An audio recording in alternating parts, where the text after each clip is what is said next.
안녕하세요. 저는 40대 중반의 여성입니다. 매번 글을 보내버려 썼다가 지우개 반복하며 마음으로만 늘 수백 번도 사연을 더 보내봤던 것 같은데 이번엔 정말 작정하고서 2020년에 제 마지막 일과라는 생각으로 다시 한번 도전을 해보네요. 쓰기까지 많은 용기와 결단이 필요했는데 욕보다는 진심 어린 질타와 응원 부탁드립니다. 물론 여기서 욕은 저 말고 제가 앞으로 써내려갈 사람에 대한 욕을 말합니다. 저는 23살에 남편과 맞선을 보고서 곧장 다음 해에 시집을 왔으니 어느새 결혼한 지가 20년이 넘었습니다. 참 어리고도 세상에 대해 아는 것이 없었던 철없던 때에 덜컥 새 신부가 되어버렸죠. 그땐 세상이 그리 옛날도 아니었고 저희 부모님이나 남편 그리고 시댁까지 모두 교육은 제대로 받으셨던 분들이어서 충분히 공부하고 직장도 얻고 하고 싶은 것을 해보다가 느지막이 결혼을 해도 되는 시기였어요. 하지만 그 당시 저는 무슨 이유에서인지 대학 졸업을 하고도 하고 싶은 것, 그렇다고 할 줄 아는 것이 정말 한 개도 없었고, 무능력하고 기댈 것이 없다고 생각되는 저 스스로를 마주하는 일은 생각보다 더 괴롭고 비참했습니다. 친구들은 저마다 취업을 하거나 어학연수를 떠나고, 심지어 연애를 해도 인생 고민이란 걸 할 틈도 없이 다들 즐겁게 하던데, 제게는 옆에 사랑한다는 말할 수 있는 짝도 없고, 뭣도 없고, 정말 기껏 대학까지 나와놓고서 이뤄놓은 것이 하나 없는 어린 여자애였죠. 아마 저희 친정 부모님은 이런 저의 상황을 누구보다 먼저 눈치채셨을 것 같아요. 매일 보는 딸아이의 얼굴이 날이 갈수록 암울해져가고 있으니 본인들 머릿속도 무지하게 복잡했을 겁니다. 자식이라고는 아들 하나 딸 하나. 그러니까 제가 부모님께는 사랑하는 막내딸이자 늦둥이 애기였는데 자식의 앞날 걱정하며 맘고생하는 꼴이 본인들 입장에선 절대로 두고만 볼 수가 없었던 것이죠. 그때부터 저희 엄마는 미친 듯이 제게 남자친구를 만들어주고자 맞선 자리를 주선하고 다니셨어요. 더 정확히는 제가 결혼할 사람을 만나 그냥 시집을 가는 게 낫다고 생각을 하셨던 것이죠. 정말 안 만나본 사람이 없었습니다. 아빠가 개인병원에서 페이닥토 일하시는 의사셨는데 그 덕인지 아빠와 같은 직종의 전문직 종사자들도 만나봤고 아빠 후배의 아들이란 사람도 만나봤고 그도 성에 안 차니 아예 직종을 바꿔서 인문계열 회사원이나 연구원 등 셀 수도 없이 많은 사람들을 무작정 끌려나가 만나봤어요. 여러분, 생각을 해보세요. 제가 겨우 20대 초반에 벗어났었는데 남자 보는 눈이 제대로 있었겠습니까? 그저 외모가 내 스타일이고 대화가 잘 통해야 이 사람이 최고네 하면서 금사빠처럼 빠져버릴 때였죠. 이걸 간과하지 말았어야 했는데 저희 부모님은 그저 딸이 얼른 시집가서 좋아하는 남자 옆에서 내조나 하며 편하게 살길 바라셨던 바람에 직업 좀 괜찮다는 사람은 죄다 제게 소개를 해주셨고 저도 결국 그게 부모님의 마지막 발악이란 거 알아서인지 어떻게든 상대를 찾아보려 하다가 진짜로 찾았습니다. 지금의 남편, 저와는 20년을 함께 살고 있고 고생은 좀 했지만 자식도 셋이나 낳아서 지지고 볶고 잘 살고 있는 우리 신랑 말이죠. 처음엔 그 나이대 여자애들처럼 외모만 보느라고 조금만 잘생긴 사람 같다 싶으면 애프터도 받아줬고 하루 정도 더 만나서 커피도 마시거나 영화를 보기도 했었는데 생각보다 저와 대화가 안 통하더라고요. 난 꼭 잘생긴 남편을 두고 싶은데 말이 너무 답답하고 통하질 않으니 저도 슬슬 시행착오란 게 이런 거구나 싶더라고요. 대학 졸업하고 나서도 쭉 맞선을 보기만 하길 2달 정도 되었나? 새로운 상대 만나러 나가는 길도 이젠 너무 부담스럽고 따분하기까지 하고 내가 그가 너무 겉모습만 봤나 싶어서 살짝 반성을 하던 그때 우리 남편이 나타났어요. 외모는 그냥 딱 보통의 남자였는데 사람 참 깔끔하고 단정한 것이 볼수록 좋더라고요. 거기다가 다른 남자들과는 달리 저와의 대화가 참 잘 통했다는 점이 절 단시간에 남편에게 빠져버리게 만들었죠. 개그 코드가 똑같아서 지나가다 어느 취객이 트럼을 꺽 하고 지나쳤는데 그걸 기분 나빠해야 하는데 둘이서 웃겨 죽겠다며 길목 한가운데서 배꼽 잡고 웃은 것부터 시작해서 서로의 이름을 서로가 처음부터 잘못 알고 있어서 틀린 이름으로 부르다가 뒤늦게야 통성명 제대로 하고서는 또 그게 웃기다고 껄껄거리고 있고 한마디로 남이 안 웃는 지점에서 둘이서만 웃겨 죽으려 한다는 것 자체가 유머 코드가 아주 잘 통한다는 것이었죠.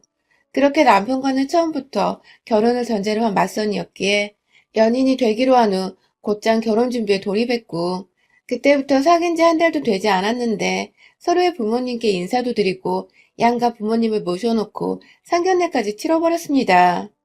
애초에 양가 부모님도 저희가 결혼을 전제로 만나러 나간다는 사실을 아셨기에 크게 놀라실 것도 없으셨고 저희는 순식간에 척척 결혼식까지 완료하고는 정신 차려보니 신혼집에 들어가 있는 신혼부부가 되었어요. 분명 얼마 전까지 졸업 후 뭘 해야 할지 몰라서 답답해하고 있던 저였는데 참 인생은 한 치 앞을 알 수 없는 것이라는 걸 그때 전 몸소 체험할 수 있었죠. 그렇게 시집을 오니 참 좋았어요. 양가 부모님이 경제적 여유가 있어서 신혼집이며 새로운 살림의 시작 단계가 비교적 모두 다 수월했고 시부모님께서도 참 쿨하게 뭔가 신세대 같아 보였던 것이 시집 잘 갔다는 생각도 많이 들었었죠. 특히 시어머니는 처음 신혼집을 구할 적부터 살림살이 채울 때 저희 엄마와 함께 셋이서 다니시면서 꼭 친정 식구도 같다면서 무척이나 즐거워하셨어요. 잘 지내주는 양가 어른들 모습에 저도 신랑도 무척 감사했고요. 그런데 이랬던 보통의 가정이 어느 순간부터 깨지기 시작했던 것은 바로 작년 초 시아버지가 지병으로 돌아가시고 시어머님은 자연스레 외동아들인 저희 남편이 모시게 된 후부터예요. 그간 시어머니와 워낙 잘 지내왔고 또 결혼 생활한 게 벌써 강산이 2번이나 변했었기에 제 아무리 십자가 붙는 사람이라 해도 당연스레 생각하며 시어머니를 집에 모셔왔어요. 방 하나 비워서 어머니 손잡고 다니며 방 꾸미는 것도 함께하고 내내 어머니 건강 생각해서 애들 식단에 남편 밥 그리고 어머님 식사까지 3가지를 챙겨가며 부엌에서 거의 살다시피 하며 살아갔습니다. 애가 셋이다 보니 정말 정신이 없기도 했고 또 하나둘 입시 시험을 치를 때가 다 와가다 보니 예민해져 있기도 해서 제가 챙겨야 할 것들이 한둘이 아니었죠. 그런데 시어머니가 저희 집에 들어오시고 한 반년 정도는 정말 저와도 잘 지냈어서 편히 지내시는 줄 알았는데 글쎄 남편한테 제가 어머님 눈치를 줘서 본인 마음이 불편하다는 소리를 하신 겁니다.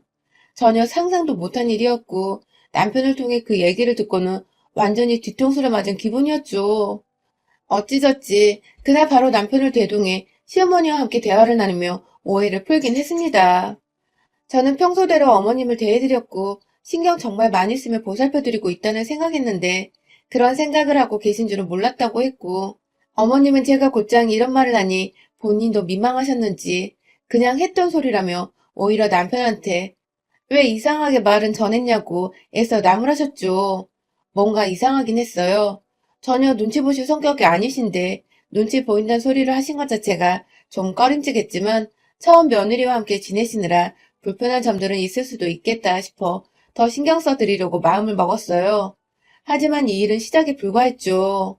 시어머니는 그날 이후부터 또 한동안 잠잠하다가 정말 뜬금없이 저와 이웃집 제 친구의 남편, 제 아이의 친구 아빠인 사람과의 관계를 의심하기 시작하신 겁니다. 정확히는 11월 말부터니까 2020년 연말 내내 이 의심을 품고 터뜨리고 아주 난리를 피워대셨죠. 잠잠하던 집에 불을 제대로 끼얹은 겁니다. 그 의심의 상대남은 바로 저희 집 2층에 사는 이웃집 언니의 남편이에요.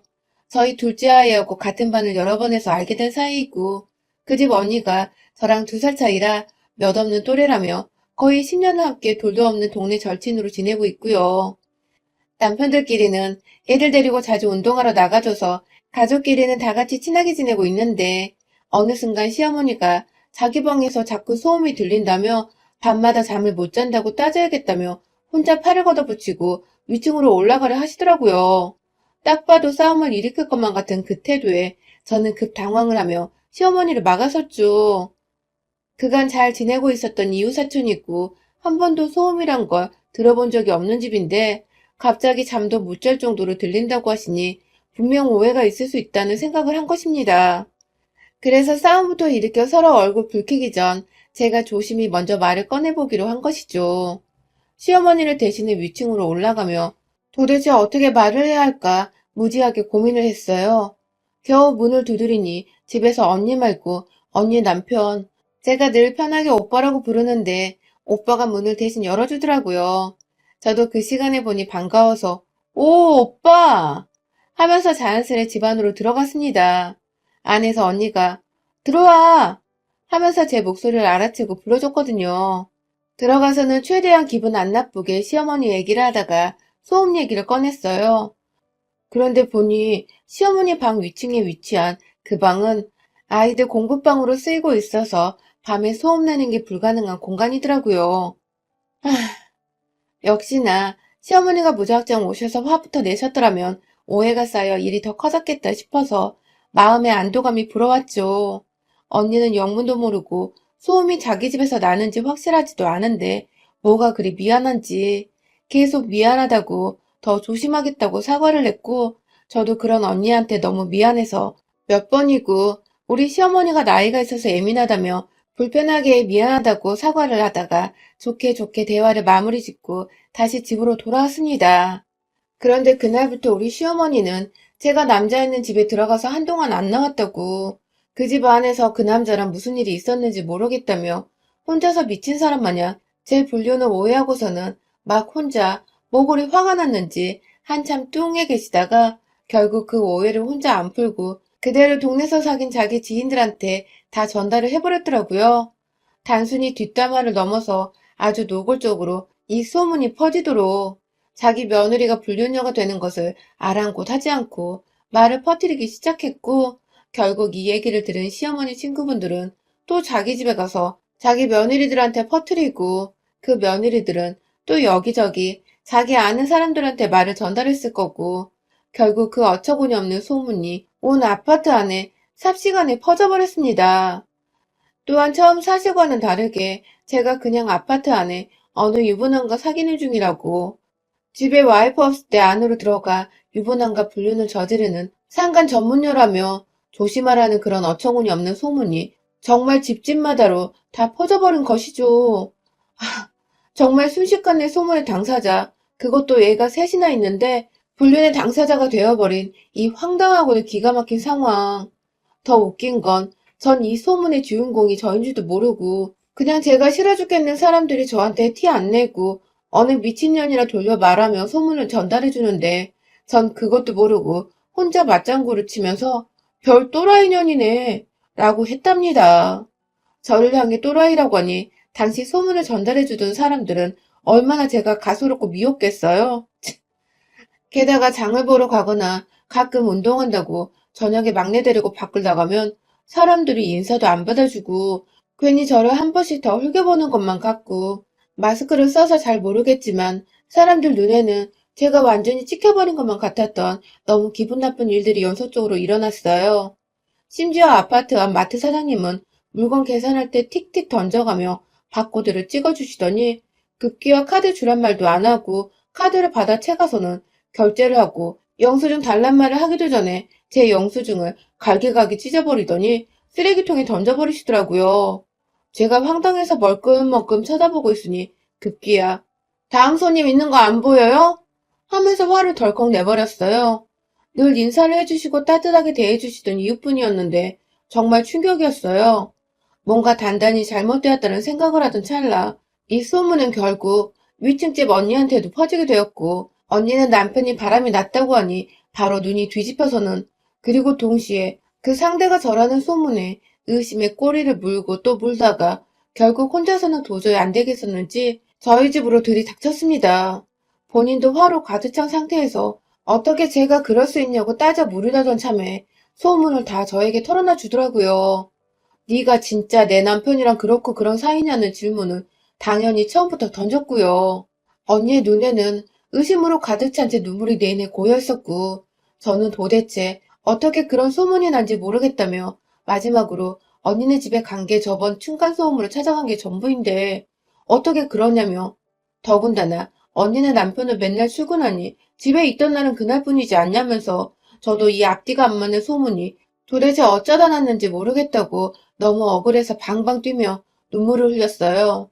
애가 셋인데 소문 때문에 이제 어떻게 사냐고 애들도 아냐며 애들 생각에 눈물이 도저히 주체가 안 돼서 숨이 넘어갈 정도로 헉헉거리기까지 했네요. 제 얘기를 듣고 제 꼴을 보니 언니도 그제야 아차 싶었는지 그러고 보니 내가 진짜 말도 안 되는 얘기를 너랑 끼워 맞추고 있었다면서 입을 틀어 막더라고요. 언니는 남편이 소문 당사자니 이성적으로 생각할 겨를이 없어 눈부터 뒤집힌 건데 정말 주부인 자신이 내내 틀어박혀 살고 있는 집안에서 어떻게 자기 남편이 자기 없는 사이에 저와 불륜을 저지를 수 있겠냐며 우리 남편 그날 이후로 한 번도 월차를 쓴 적이 없다면서 오히려 그때부터 소문의 진상을 도대체 그 소문이 어디서 퍼진 건지 따져보기 시작한 거죠. 다행히도 소문의 진상은 쉽게 파악이 되었어요. 언니네 남편이 마지막으로 월차 써서 집에 있던 그날이 우리 시어머니가 소음 문제로 저를 위층에 올라가게 한 그날인데, 그날 시어머니 눈에는 제가 남자가 문 열어주는 집안으로 들어간 것으로 보였을 수도 있었기에, 단번에 시어머니가 의심이 되기 시작한 건데요. 둘이서 아예 작정을 하고서 소문의 꼬리를 물러다녔어요. 언니는 언니대로, 저는 저대로 소문 전달해준 사람 찾아가 물어보고, 또 물어보고, 심지어 마트 아줌마한테까지 찾아가서 소문을 어디서 들었냐고 다짜고짜 캐묻기 시작하기로 꼬박 4시간 정도 되었나? 이 아파트에 주부들이 하도 많으니까 대낮부터 사람 찾는 건 일도 아니었고 그렇게 따라가 보니 결국 우리 시어머니 절친으로 알고 있던 그 할머니가 마지막으로 잡혔습니다. 언니랑 둘이서 씩씩거리며 그 할머니 집을 알아보겠다며 경비실을 찾는데 희미하게 1층 주차장 너머에 있는 정자에 우리 시어머니가 보이더라고요. 저도 모르게 무작정 정자로 뛰어가니 어머니 친구분이 그 할머니도 같이 계셨어요. 우르르 한두 명 아니고 비슷한 또래의 서너 분이 더 앉아 계셨죠. 단번에 우리 시어머니 며느리란 거 알아챈 그분들은 어머머머머 하면서 저한테 삿대질하며 전현이 왜? 하면서 제가 여기 왜 왔냐고 따져 물으시려 하더라고요. 그 꼴을 보자마자 그 할머니를 억지로 일으켜 세워 저도 모르게 소리를 질러댔어요. 제가 바람핀다고 누가 그랬어요? 제가 유부남 집에 들어간다고 누가 처음 말했어요? 하면서 오가는 사람들 급기야 경비실 아저씨까지 따라와 말릴 정도로 막 난리를 피워대며 헛소문 퍼뜨린 죄로 경찰에 무고죄를 신고할 거라고. 이거 멀쩡한 사람 명예훼손 한 거예요. 알아요?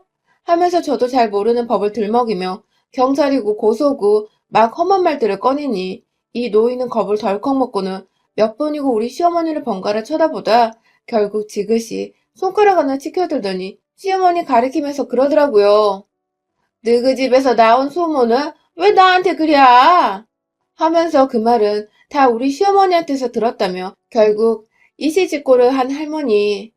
아, 그 자리에서 사람들 보는 앞에서 소란스럽다고 하나둘 정자 쪽을 내다보기 시작한 주민들이 베란다 곳곳에 보이는 와중에 시어머니 멱살을 끌고 잡아 나왔어요. 그대로 왼발로 끌려오는 시어머니고 뭐고 사람들이 웅성웅성 거리는 소리가 들리건 말건 상관없이 그냥 오로지 제 상황, 제 기분 생각하며 질질 끌고서는 집 안까지 들어왔죠. 소파에 내팽개쳐놓고는 술 처마셔서 그런 소리 하고 다녔냐고 물어보니 처음엔 자신은 모르는 일이라며 계속해서 잡아떼는 겁니다. 저번에 남편한테 제가 눈치 준다고 이간질을 했을 때부터 낌새를 알아차려야 했는데 이제 보니 아들과 한 집에서 살며 아들 사랑 독차지하고 이왕이면 피 안 섞인 며느리는 좀 떨어져 나가줬으면 좋겠다 싶으셨나 보더라고요. 어디서 시어머니한테 무례하게 구냐며 저희 친정엄마까지 언급하면서 버르장머리 없어서 싹수가 노란 줄 진작에 알았다며 궁시렁대던 시어머니는 급기야 니년이 남자가 문 열어주는데 들어가서 안 나와놓고 왜 나한테 지랄이야? 하면서 본인이 결국 그 소문을 낸 당사자인 것을 그러니까 그날 층간소음 해결하러 올라가는 저를 보고서 오해를 했다는 것을 시인하더군요. 그 순간 저도 모르게 욱해버렸는데 확 뺨이라도 때려버리려다가 바로 옆 찬장에 있던 와인병 하나 꺼내들어서는 시어머니 정수리 위에서 들이부어버렸습니다. 한참 들이붓다가 그러니까 당신이 그 소문을 낸 당사자라고? 라고 재차 물으니 그제서야 쫄려서는 아고 나 죽네 나 죽어 시엄마가 말 좀 전달했다고 이러네 나 죽네 나더군요. 손주들한테 미안하지도 않은지 애엄마가 불륜 전문녀로 낙인이 찍혔는데 말 좀 전달했다는 시어머니 가만둬선 안 되겠더라고요. 한 병 더 들이부으려고 가장 저렴한 와인 하나 찾으려는데 어디선가 구수한 육수가 제 뒤에서 시어머니를 향해 철푸덕하고 와장창창 부어져서는 콸콸콸 시어머니 몸을 타고 바닥으로 흘러내리기 시작했습니다. 그렇습니다. 같이 있던 윗집 언니가 듣다 열이 뻗쳤는지 제가 신년에 끓이려고 만든 떡국 육수를 그걸 그대로 냄비채로 들고 와서는 시어머니한테 부어버린 겁니다. 시어머니 정수리 위에 한두 마리 올려져 있던 통멸치부터 시작해서는 다시마 조각부터 아주 구수한 육수 향이 스멀스멀 올라오더군요. 그리고 저는 그런 시어머니께 말했습니다. 나가서 이 아빠 들어올 때까지 아파트 입구에 서서 제 소문에 대해 해명하라고 말해줘. 물에 홀라당 젖은 시어머니한테 이불 한 포 덮어줬어요. 그리고는 바로 1층 아파트 현관문 앞으로 내보냈죠. 집에 돌아와서는 언니한테 빌린 상자 위에다가 A4 용지를 다다닥 붙여서는 그 위에 글도 적었습니다. 내가 며느리 엿먹이라고 불렸느라고 헛소문낸 당사자입니다. 며느라 미안하다. 아들아 미안하다. 윗집 부부 미안해요. 하고 말이죠. 언니랑 어찌나 협동심이 좋던지 진짜 순식간에 박스 위에다가 화이트 보드지처럼 글씨까지 완성을 했습니다. 1층 가서 시어머니 품 안에 건네주고 테이프로 어깨에 박스와 붙여 고정을 시키니 제법 그럴싸했어요. 오다 가다 사람들이 무슨 일이냐고 막 쳐다보기 시작하고 글을 읽더니 감이 왔는지 수근수근 대더니 또 시어머니 꼴에 웅성웅성 거리고 그런 사람들 앞에서 헛소리 내면 다음엔 우리 시어머니 말고 당신들 꼴일 줄 알아. 하고는 이왕 시어머니 엿먹인 쌍년이 된 거 완전히 이 구역에 미친년은 나다 하는 광고까지 해놓고는 집으로 씩씩하게 걸어 들어왔습니다. 그날 시어머니는 진짜 추위에 떨며 저 대신 밖에서 소문에 대한 진상규명 퍼포먼스를 펼쳐주시다가 제가 보고 한 1시간 후에 집으로 다시 데려왔어요. 이미 동네 사람들도 볼 꼴 다 봤고 시어머니는 추위에 벌벌 떠면서 저한테 하는 첫마디가 그거더군요. 내가 앞으로 잘할게. 라고 말이죠. 겁 제대로 먹은 시어머니와 아직 소문에 대해서도 저와 시어머니 사이에 무슨 일이 있었는지도 모르는 남편은 아무렇지 않게 제가 다시 만든 육수와 함께 버무려진 떡국을 시원하게도 들이부었습니다. 시어머니는 왜인지 입맛이 없다면서 멸치 육수로 만든 떡국을 끝까지 거부하시며 쓰라린 배를 부여잡고 방으로 들어가셨고요. 참 세상은 코로나로 정신없는 와중에 저는 시어머니 하나 때문에 소문으로 별일을 제대로 겪은 연말이었네요.